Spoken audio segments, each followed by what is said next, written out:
What's up, family? Thank you for tuning in to the DreamNation podcast. My name is Casanova. I'll be your host, and I'm excited to be bringing to you entrepreneurs, thought leaders, and trailblazers from around the world. Stay locked in with us because we're about to go on a journey that will change your life.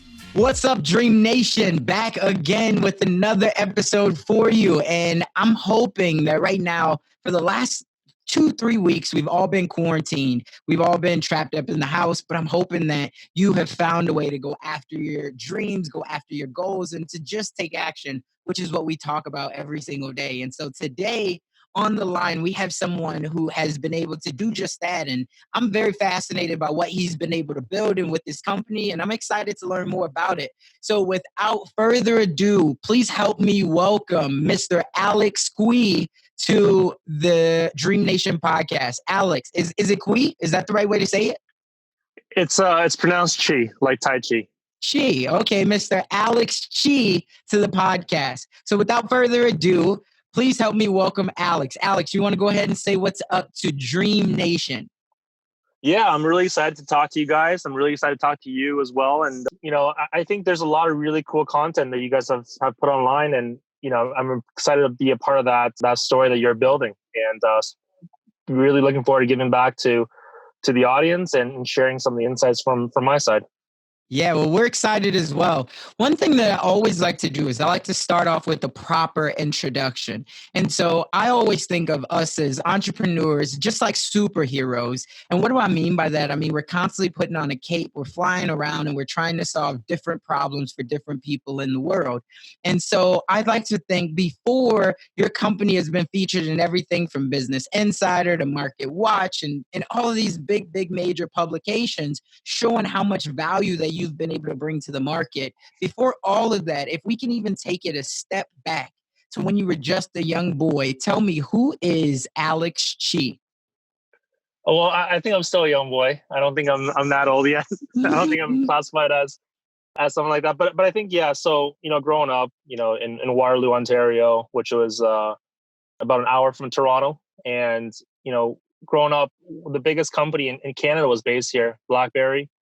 And there's a lot of really, great technology coming out of it. And you kind of, are growing up in that mindset, in that bubble where you're hearing about all these stories all the time. It's what I imagine, New York City and what I imagine kind of, London and Silicon Valley, all these tech hubs in the world, what that feels like as well, where you're kind of immersed in this culture. And the culture is always around, I mean, you know this, Casanova, as well, right? I mean, it's the culture is always around. You can do anything that you're putting your mind into it, and I think that type of mindset growing up is really inspiring in a lot of ways. And Waterloo is definitely a small bubble. I think 2007 or 2008, one of those years, it was rated the most intelligent city in the world. So you're surrounded by all these people who have a really sharp minds and really big ideas, and that's ultimately a really good sculpting. A sculpting method to shape kind of your own entrepreneurial dreams as well. I would have never thought this was possible if I didn't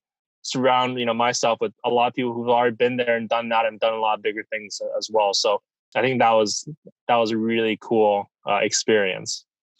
Got it. And I love it. So for you, when you first got in to deciding that you wanted to do your own thing, because did you ever work for anyone else, or have you always been somebody that's kind of been, I'm going to start my own thing, I'm going to start my own company, maybe this is your third or fourth company. Talk to me about what was that like when you first got started? Did you start a job or did you already have a company? Yeah, that's a great question. Back in school, we had these co-op programs, and we got a chance to work with companies as an experience. I think that was something that the University of Waterloo did, where you're in school all the time, right? Instead of going home and playing video games all summer. Not that I didn't do that, but we got a chance to work in companies and do these kind of terms as well. And I believe it was my third term that I worked for this guy named Fred. And he's based in Waterloo. He does these pre-compliance testing chambers. It sounds really technical, but what I think about it is it's like a practice exam for the final exam, right? So every device that goes to market, it has to pass through these final compliance testing processes. but you want to make sure that your device or your cell phone or your, tablet or GPS device is ready, before it goes to these compliance testing processes.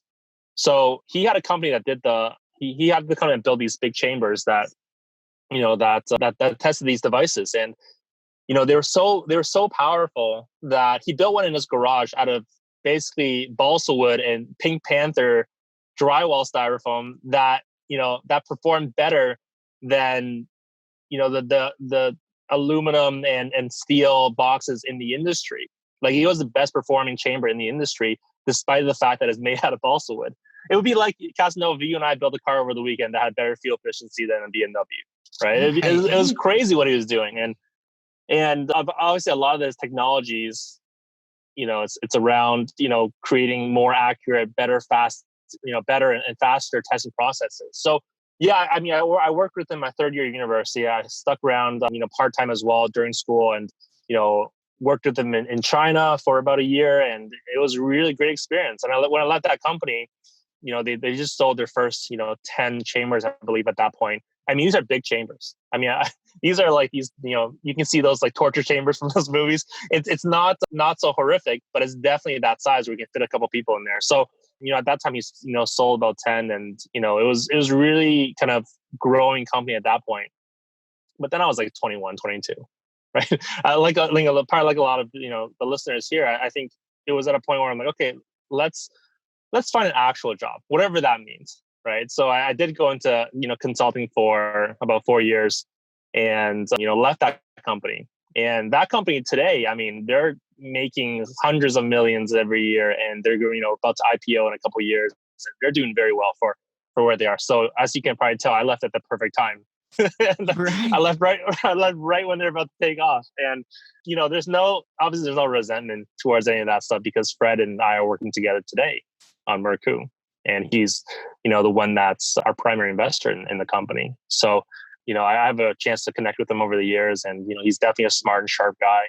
But when you're asking about the first experiences, that's a really cool thing for, for a third-year university student to get involved with, right? A company that's doing some crazy stuff in engineering. And, I'm monologuing a little bit, but it's definitely a cool experience. So you always knew that you wanted to be a creator or engineer? Or did you get forced into it, you feel like? No, I don't think anybody's forced into it. I mean, maybe there are some people that's forced into it, but I think most people, are generally, at a point in their life where they're like, okay, I have this stable job. I'm making, a stable, salary. I can see my future for the next 4 or 5 years. But there's always like this itch that you wanted to scratch, right? There's always this thing that you're like, okay, what if I can build, a big company? What if, not even for financial purposes, but what if I can just, have an impact on other people's lives? And I think, as any entrepreneur will say, like, their products that they're putting out there, we at Merku have the same type of mindset as well. Like, it's nice to sell a product, but the nicest thing about that process is hearing the customer's feedback. And, we sell Wi-Fi, right? So we do a lot of other things as well, but Wi-Fi is definitely one of the main things that we focus on. And you wouldn't believe, like, the internal gratification of, of talking to a customer where they're like, okay, before we were barely getting, we're barely getting even a Skype call across. And now we're streaming, like, multiple 4K, video streams in our house. And that's just been a big change. And I think growing up, we've all dealt with connectivity issues. We've all dealt with different issues. So the real kind of, positive energy from it is from the fact that your customers are giving you that feedback. And I think, that's where, Casanova, you asked if this was something that we're forced into, or we kind of brought about it. It's really about the environment as well. And I think growing up, my family was very entrepreneurial, and I think, the environment was very entrepreneurial. I remember, as like even a 16-year-old kid, going to Niagara Falls, which is near Buffalo, with my uncle for a trip, and just, being in the hotel room with them, and he's saying, which university are you going to? And I was like, oh, I'm going to, this university in Waterloo, and I'm really excited. He's like, why are you going to university? Just drop out, go do a business. Right. And it's just like everybody around you has that mindset. And I think that's where, you're kind of brought up in that mindset where, nothing's really out of nothing's really impossible. And I think you yourself have a really great story, right? I think, you have, an inspiring story yourself in the sense that you kind of started dreamNation, and you have all these followers, you have all these followings, and you're doing quite well. And I think, I'm sure you have an equal kind of support around you where you're like, okay, nothing's really impossible if I really put my mind to it. Yeah, no, and I love that you brought that up. When people always ask me, with all of the tragedy and big adversity things that I've went through, I think it was instilled in me at a young age. Even though I never had resources or financial literacy, my mom and grandma always told me that, listen, you can do anything that you want to do if you put your mind to it, which is just like what you said. Now, of course, I didn't know what I wanted to do, but it came a lot of trial and error. And then I think throughout that process, everyone learns, more importantly, what they don't like, but of course they're going to learn what they do like. But I think in life, so much of the time we are struggling to figure out what we do like, but we're still doing the things that we don't like. And I think that's where most of our frustration comes in at. And I think that it's cool that early on you found that you liked engineering. And then on top of that, you had a mentor that allowed you in your third year to really go off and explore that. And then it just seemed like it was off to the races for you. So I always say that there's a little bit of luck in everything. And it sounds like, you had some good luck on your side. Absolutely. I think that's a big part of it. And I think people sometimes don't, discount of how much of a factor luck plays into it. But I think a lot of it is also hard work. I mean, I wasn't engineering, I didn't have an engineering background. And, still today, I'm learning a lot from my team and their engineering expertise. I've I have more of a business background, I have more of a marketing background. But with that project, I was just basically a scrappy intern. And I remember, Fred, at that time, the company wasn't very big, right? We're talking, we've only sold, 10 chambers. We're making probably like, not even $500,000 a year. And he's employing like, 10, 15 people. At that time, it was a very small company still. And I remember this guy used to work until, 4 or 5 a.m.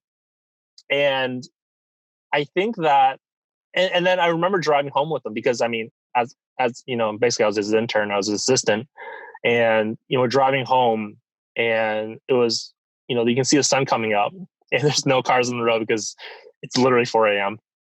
And then he goes to me, he's like, okay, so tomorrow we'll go to the office at 9. And I'm like, dude, like, I'm tired.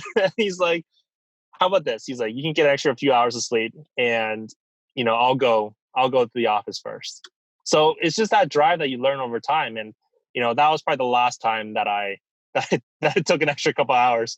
I've been with them ever since. But I think that it's that whole thing about sometimes, it's not about a workaholic culture, but I think it's like a wave. There's low points of that wave where you can have a little bit more free time. You can have a little bit more time to spend with friends, family, and do different things.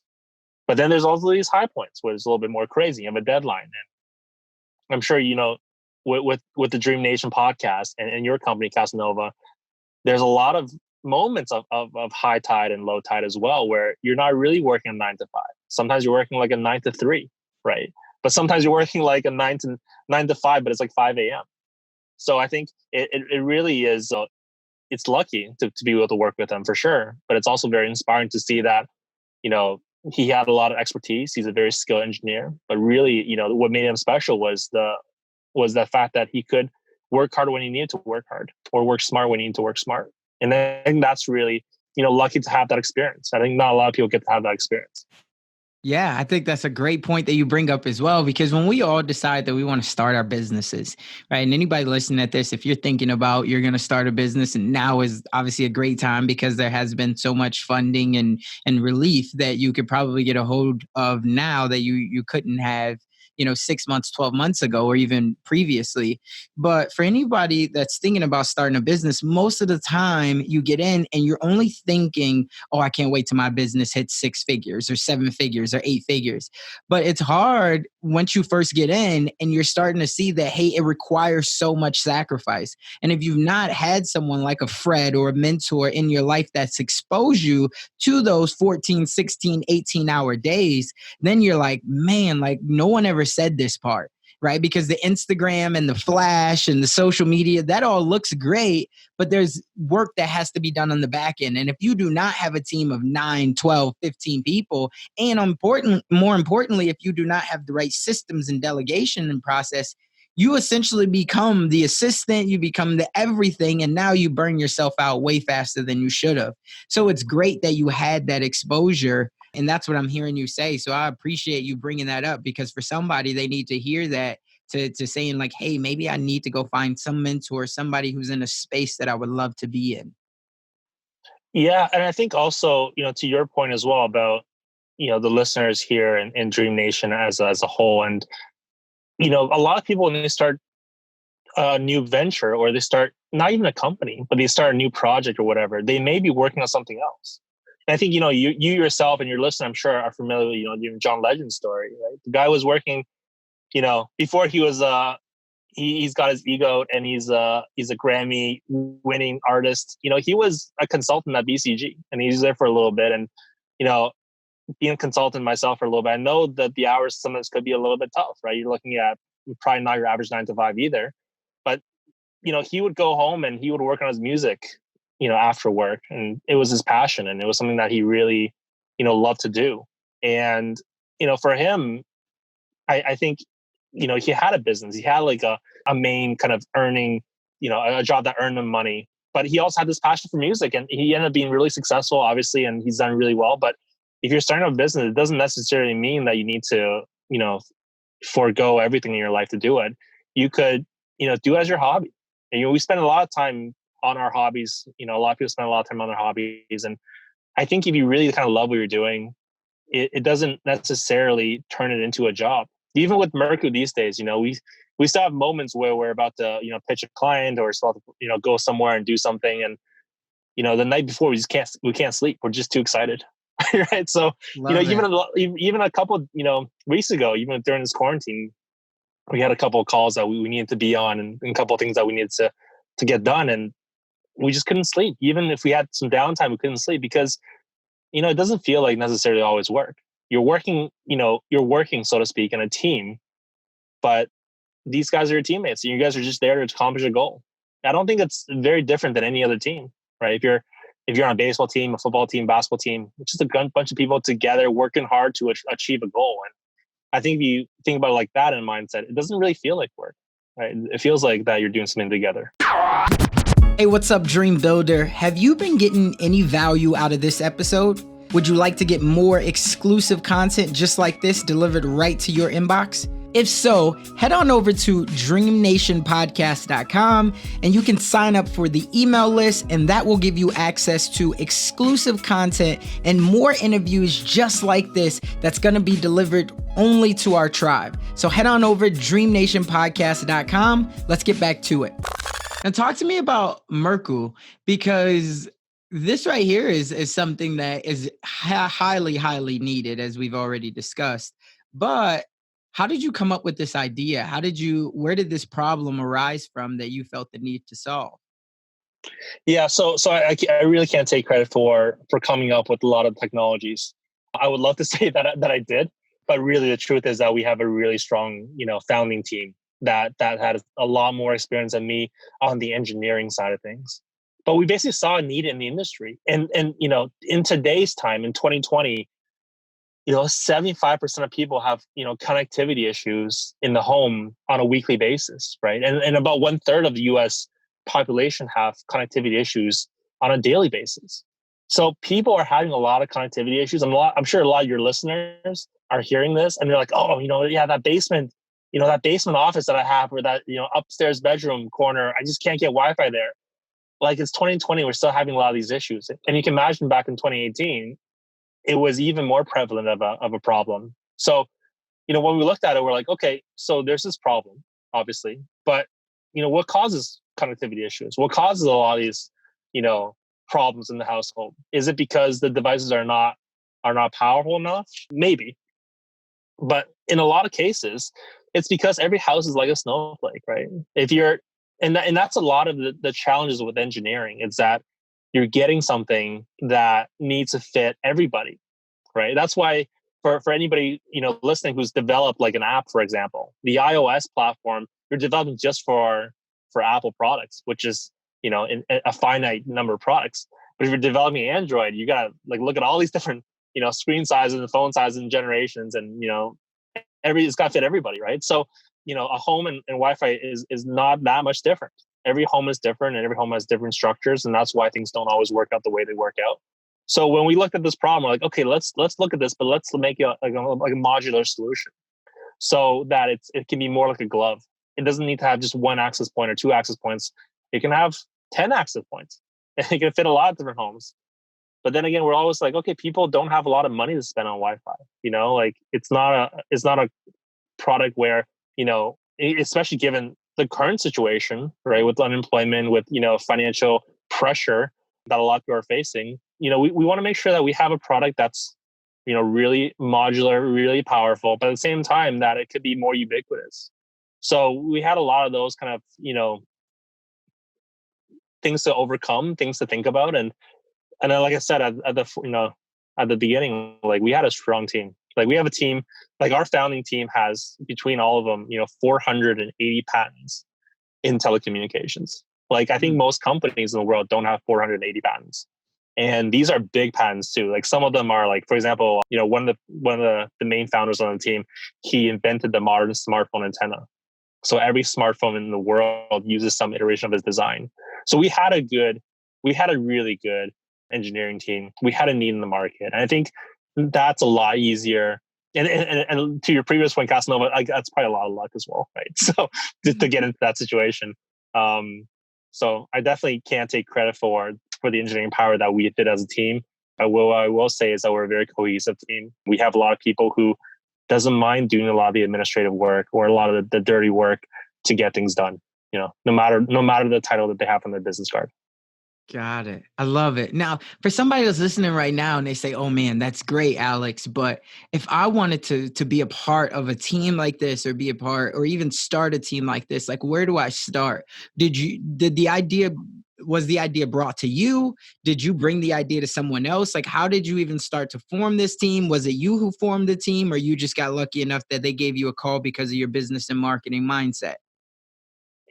Yeah, so I think from Mercu's perspective, we already had something that we were working on the software side, and we it's all about networking, right? So we got to know Fred I've known this guy since 2005, if not even earlier. So this was like 15 years ago. I started working with him in 2007, so that's 13 years ago. So it's a lot of networking as well. But what I will say is a lot of companies lack talent, and they're still looking for talent. I wouldn't say lack talent as in they don't have talent, but lack talent as in they could really use more talent, right? And I think Mercu is in the exact same space right now. Like we're also trying to hire for many different roles.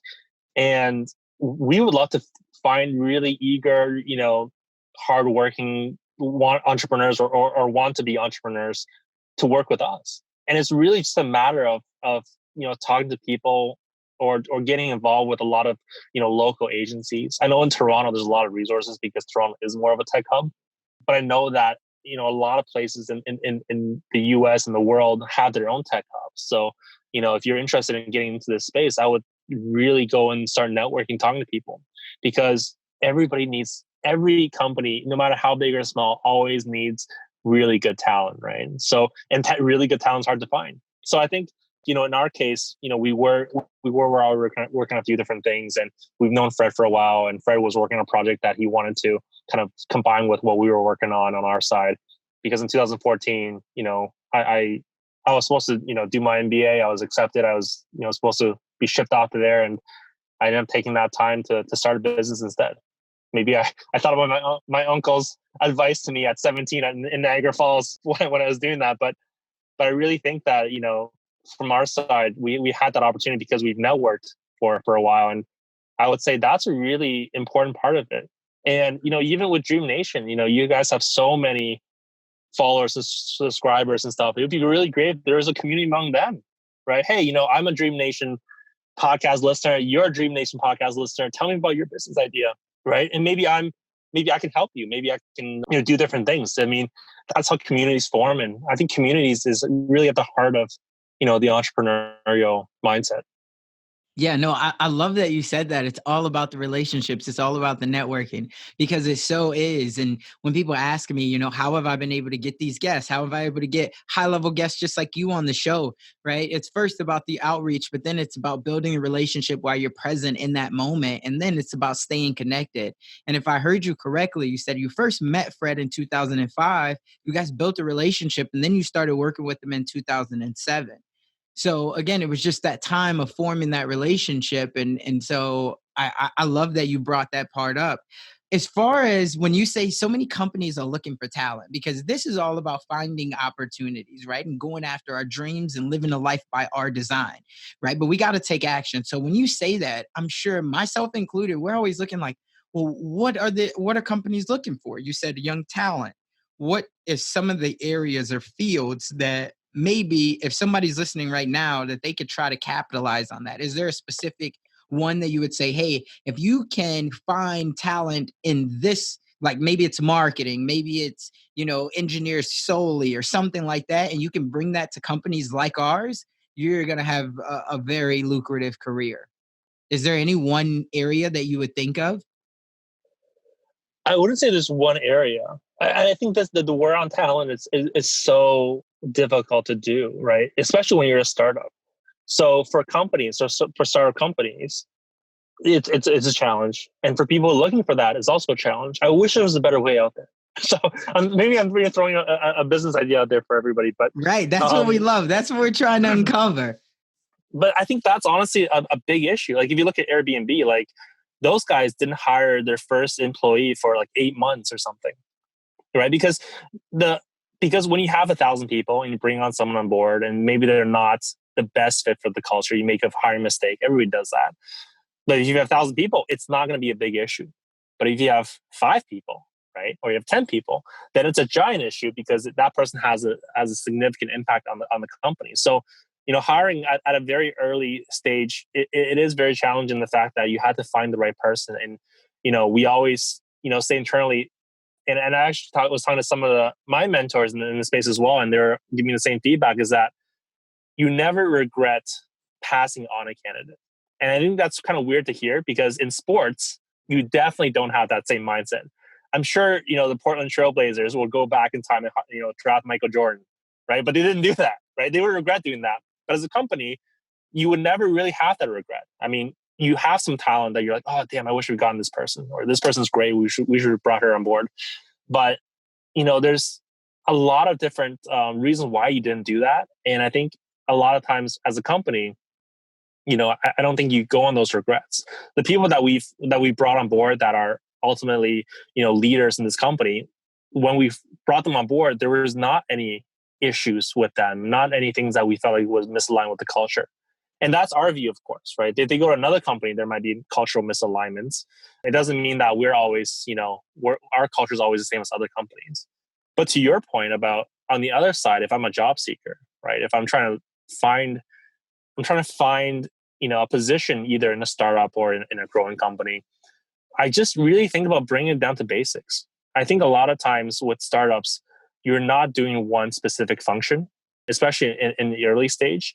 You're not going into a company where you're like, okay, I'm going to be a digital marketer and only do Facebook advertisements, and that's going to be my job. Like you're probably doing that, but you're going to be doing a bunch of other things, right? And I think, it's really about, so we at Merkle have 3, cultural pillars that we always emphasize, and it's different for every company. And, the cultural pillars for us is, hard work, persistence.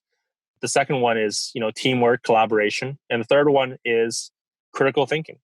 And it's very easy to obviously say those things, but it's very hard to put those things into practice, as an entrepreneur would attest. So I think from our view, those are the things that we really look for. I don't really care personally if you have like 10 years of experience in digital marketing. If you're a smart, hardworking, and collaborative person, we love to have you on board. I think that's a mindset for most companies because these things you'll learn over time. But if you're an engineer, obviously it's a little bit different because you have to be able to develop these things and of course, learn through those things. So for our engineering hirings, we do a little bit more of a technical assessment on top of these 3 things. But to your point, I mean, I'm sure, with you, Casanova, you guys have brought on a lot of really talented and collaborative people to your team at DreamNation. And, when they join, they may not have been that experienced. Or they might have been. I don't know. I don't want to speak for you, right? I don't Yeah. know how it was at your company. Yeah, so I have multiple companies, but talking about just DreamNation, it did start out like a family that, there wasn't a lot of experience. And partly because just like any other startup, you don't have a lot of capital. This is kind of like a passion project, but that you're trying to run a business here. So we started as more like a family, but then quickly we understood that, hey, we really have an opportunity to grow this thing. So we got to focus on systems, and we got to focus on, just like you said, collaboration and culture. And so I've been very fortunate that my team they bought into the vision early on, and we all are working towards the same goal to empower and inspire people to, go after their dreams. But at the end of the day, they have to take action. And so that's what I love that I'm hearing from you and seeing from you at Merku. That's kind of a tongue twister, but luckily I got it. But yeah, this is phenomenal, man.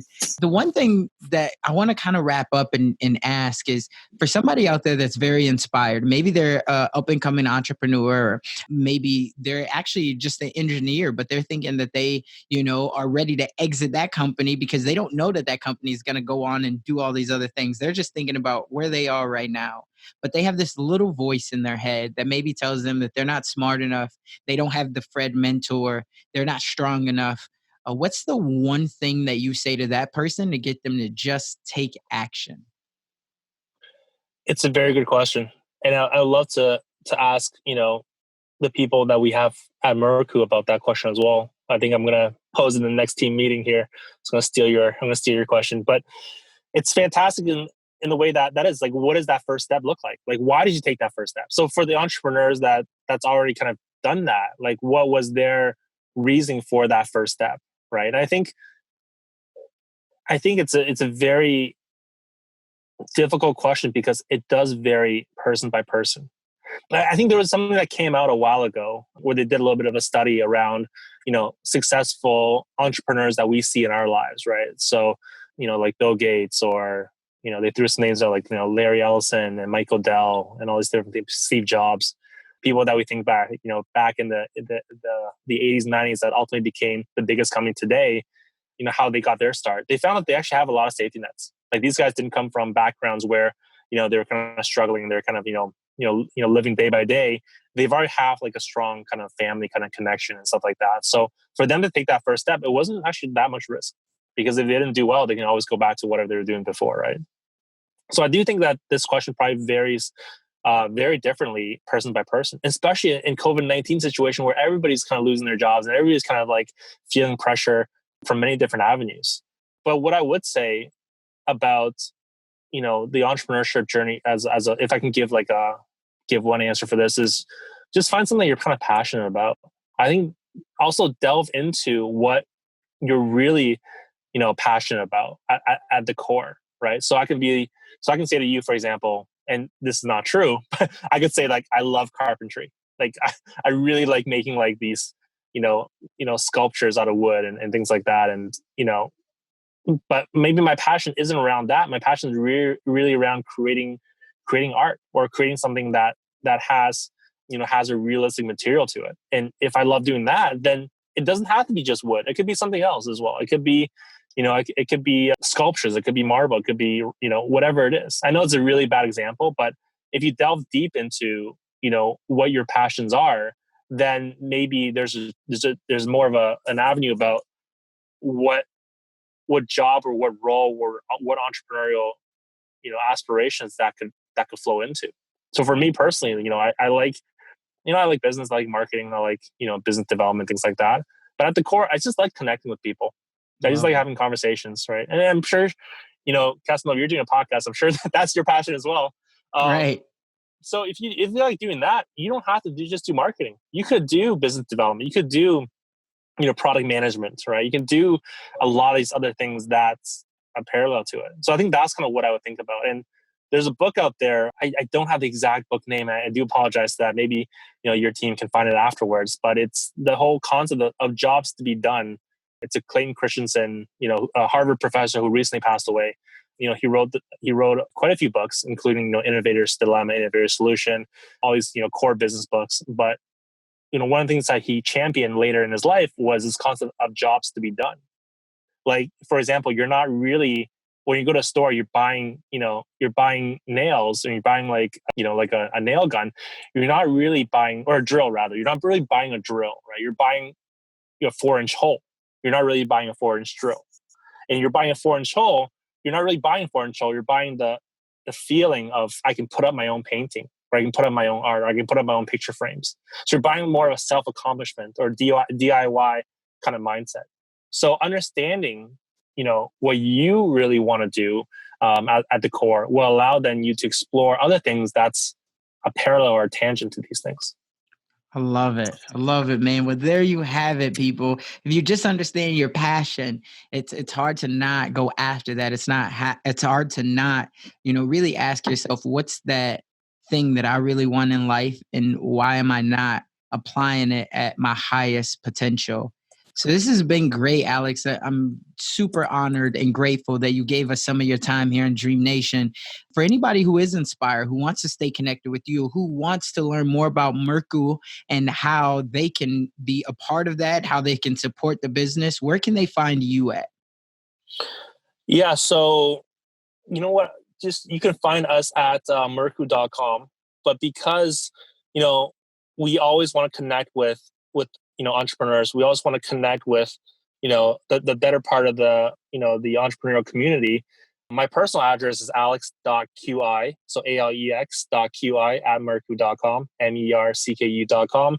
Shoot me an email. I think that's probably the best way to do it. Let's just do it personally. Why go through all the little layers, right?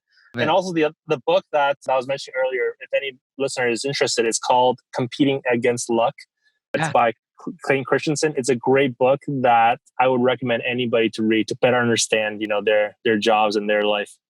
Love it. We'll definitely drop that in the show notes. We'll also drop the email in the show notes as well. But again, thank you, Alex. This has been a pleasure to have you on the show. And we look forward to having you back again, seeing all the new things that you've decided to solve, the new problems that you've decided to solve, and watching your growth. So thanks again. And remember, Dream Nation, in the dream we trust, but we must take action. Otherwise, it will only merely be a fantasy. We'll see you on the next one. That's all we got for this episode. Thank you for sticking around. That truly means a lot to me, and hopefully that means that we delivered massive value on this one.